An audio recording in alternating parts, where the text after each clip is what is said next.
Hi, it's Pete Jones with goodinthehead.com.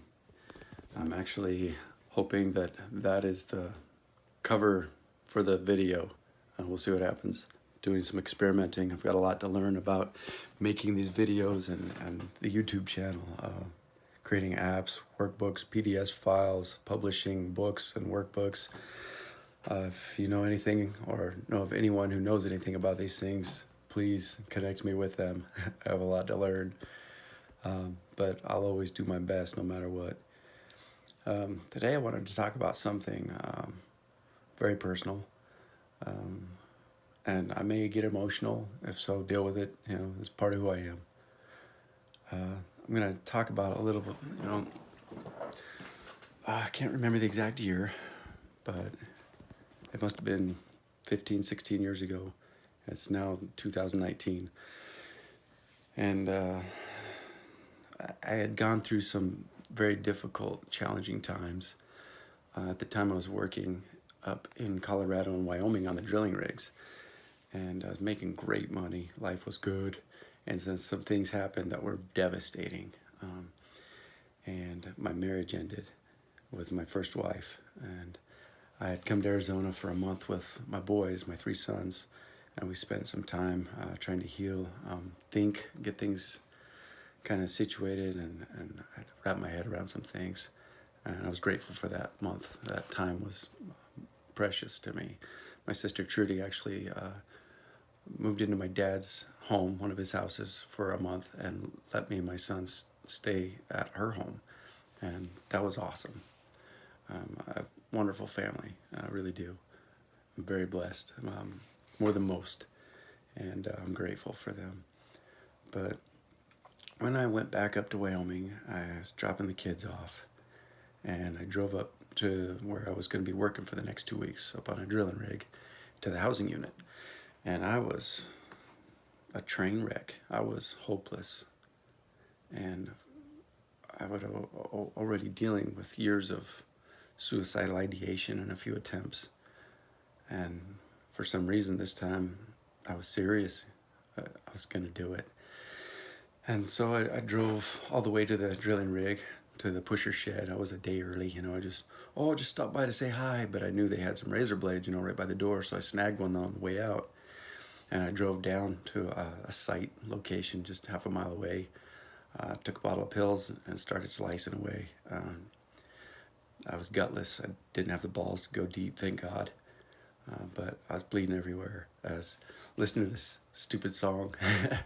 And it said, goodbye, my lover, goodbye, my friend. You have been the one.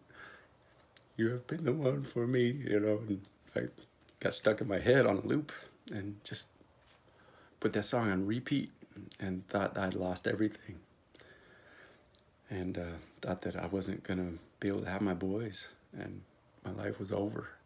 They were my world. My one thing that I wanted to succeed more than anything was my family. So anyway, the pills that I took were with Tylenol PMs.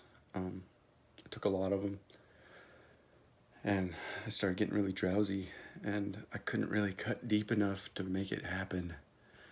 And blood was going everywhere, and I changed my mind all of a sudden, and I just felt so hopeless. I knew I needed some help. I didn't know where to go, who to turn to, what to do. I was in the middle of nowhere.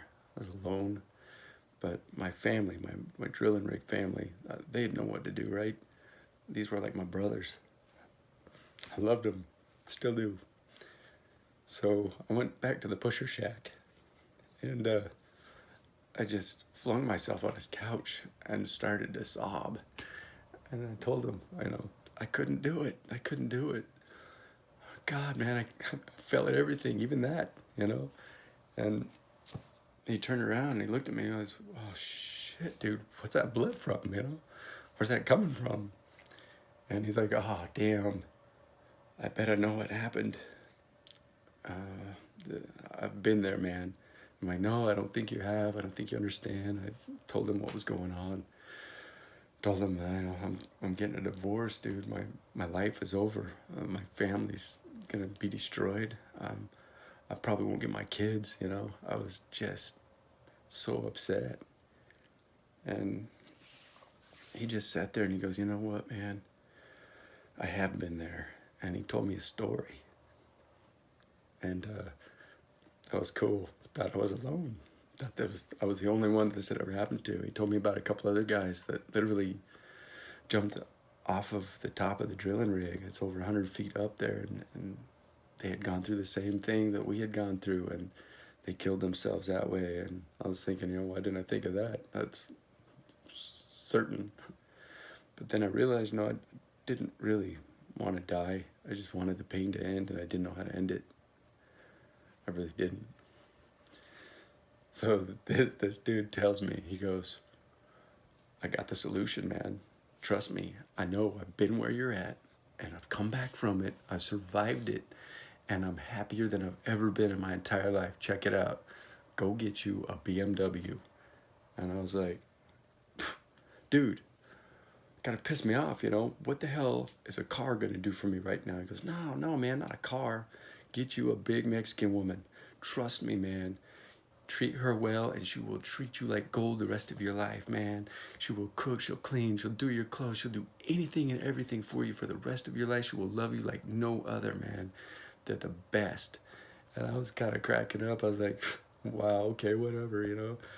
And then I spent the next 15 years going through a lot more relationships than I'd like to admit to, and learning a lot along the way, and ended up finally heeding his advice.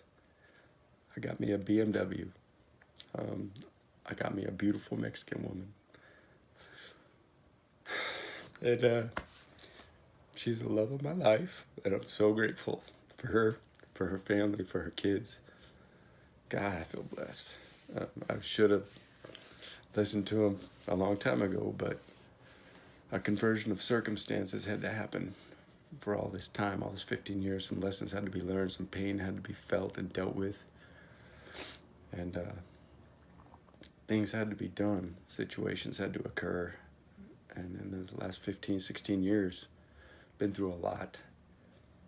And had I not gone through all of that, I probably wouldn't have been prepared or ready to be with someone as incredible as my wife, Carla. Honestly, I've known her since the 6th grade, but I was always kind of scared of her. She was really outgoing and funny and confident, and I wasn't. I stayed away. I kept my distance all through junior high and high school. And a few years back, we were reconnected through a friend, through Facebook, of all things, social media, right? Ended up going out to lunch, a bunch of us from high school. I found out that she was married, and I was like, oh, bummer, man, because I kind of always have liked her a lot. And so we didn't talk again for months. And when her marriage at the time came to an end, we happened. And it's like the stars aligned, things fell into place. And all along, it's like I was being prepared for what's going on now, being prepared to get a BMW. I'm grateful for her and for the life that we are able to create together. I feel very blessed. In those 15 years, I was on some mood stabilizers, I was on antidepressants, and I used to look at myself in the mirror with shame because I felt like I was broken, I was shattered. I needed these pills to make me okay, make me better. And in the end, you know, it was one of my relationships. I was married to another gal, and after 15 years of being on these pills, I'd never thought about this, but she goes, look, have they ever helped you? Have they ever gotten you out of this rut that you've been in all these years? And I was like, you know, no. These pills that were designed chemically in a lab and that people are making a lot of money off of were kind of shoved my way. And I just believed my doctors. I believed that they would make me better, that they were the only solution to a broken person like me, you know. And she said, okay, so if they haven't been working, we're going to get you off of them. We're going to try it without them and see if maybe that works for you, dummy, you know. I was like, okay, I was kind of lost. And she really helped me out, and I'm grateful to her for that. But all these things that have happened since, it's there are no accidents. There's purpose behind everything. Everything. And I believe that everything that happens to us, good and bad, doesn't matter. Eventually, it's all for our greater good. And the belief that I've now adopted and solidified in my mind and my brain forever, probably going to get it tattooed on me one of these days, is the universe conspires on our behalf every moment of every day, whether we realize it or not. And I really believe that's true. The crap we're going through, the horrible, devastating situations, the loss of life and limb of loved ones, the ends of marriages, all these things that cause so much pain, cause us to suffer and feel hopeless and alone and odd, like we can't connect anymore with anyone ever again. There's healing on the other side of that. It's like you are a little worm, you're a caterpillar, and then this painful situation happens and you're in a cocoon getting squeezed, and it hurts, it's painful, it's challenging, it's difficult. And then when you break through and become this beautiful butterfly, like the German butterfly, had all his friends helping him fly because he was just too unhealthy to fly with his little butterfly wings. We all become beautiful butterflies sooner or later. Just can't quit. We can't give up along the way. We're all in this thing together. And I like to look at this life as though we're all tied together, as though we're a little strand in a spider web, a huge, elaborate, beautiful, well-woven, incredibly strong spider web. And we're all interconnected and intertwined as that spider web is. And it's almost like when a bug flies into that web, starts struggling, it vibrates the whole web. And that's when the spider knows, where to go in the web, what to do, how to prepare something for later. And it's interesting, but the closer we are to the bug, the problem, the more it vibrates, the more it hurts, the more we take notice. And there's purpose behind that too. But all these other people, when we're in pain collectively, they're in pain. The closer to the problem and the more pain there is, we all feel that vibration, that energy. But the opposite is also true with healing. When one of us heals, we all heal. And that's what Good in the Head is all about. So check it out, goodinthehead.com. It's my life's purpose to help and empower others to heal, just like so many have helped me. And I'm so grateful for my life and for the incredible people that I have in it. I've got an amazing family, incredible wife, the love of my life. The three biggest loves of my life are my sons. Always have been, always will be. And again, not going to apologize for being emotional. It's just who I am sometimes. I feel things deeply, and I'm good with that. I hope that you do too. And I hope you make this and every day a great day, best you can. Check out the website, go to the Good in the Head Habit Hacking Challenge, and check out some things that I've found implementing in my own life have helped immensely, made me into a crazy person. Hope they do the same for you. Share it with everybody you know.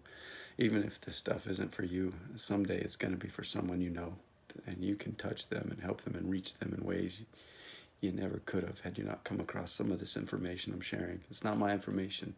It's things that I've found while I've really been searching for them, that I feel like it's my duty and obligation to share with everybody I can. So keep it going. Thank you.